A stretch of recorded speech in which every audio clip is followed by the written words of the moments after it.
Bugün ən çox soruşduğunuz bir mövzudan, ən çox soruşduğunuz sualdan danışmaq istəyirəm. Hiatal hernədən, diafraqmal yırtıqdan. İlk dəfə aşkarlananda çox narahat olursunuz. Ay doktor, bu nədir? Harda yırtıq var?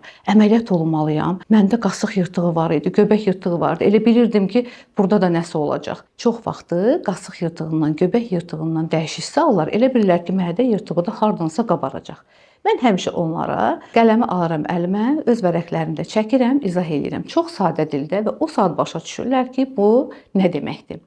Bu gün də sizlərə izah eləmək istəyirəm. Bilirik ki, həzm sistemimizin boşluqlu orqanları ağız, udlaq, qida borusu, mədə, 12 barmaq bağırsaq, nazik bağırsaq, yoğun bağırsaq, anal kanal, bax beləcə davam eləyir.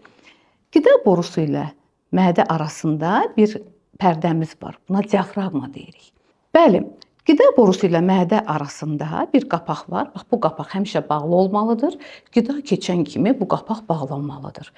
Bu zaman qapağın bağlı olması mədə turşuluğunun geri qayıtmasının qabağını alır. Yəni reflüksun qabağını alır.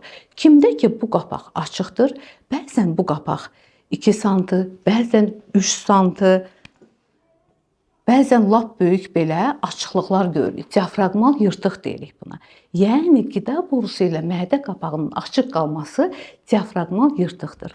Diafraqmal yırtığın formalaşmasında uzun müddət reflüksun baş verməsi, yəni turşuluğun qida borusuna geri qayıtması çox önəmli rol oynayır. Zərərli vərdişlər çox önəmli rol oynayır. Bəzən genetik faktorlar da önəmlidir. Soruşurlar, nədən yaranır? Çox müxtəlif səbəblər izah eləyə bilirik. Qadınlarda hamiləlik zamanı yarana bilir bu əzələ boşluğu. Çünki hamiləlik boyu progesteron hormonu necə uşaqlığın sayı əzələsini boşaldır, qida borusunda əzələsini boşalda bilir. Həmçinin də diafraqmal yırtıq da deyirik biz buna. Diafraqmanın burada ayaqçıqları var ki, hansı ki o əzələni saxlayır.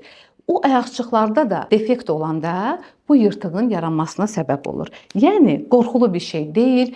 Qorxmayın. Qida borusu ilə mədə arasında olan qapağın açıqlığıdır. Həyat tərzinizi dəyişsəz, çəkiniz varsa çəkinizi versəz, çaydır, kofedir, acı, baharatlı, soyuq, qaynar, aqressiv qidalardan uzaq olsaz, bu yırtıq sizin həyatınızda çox problem yaratmaz.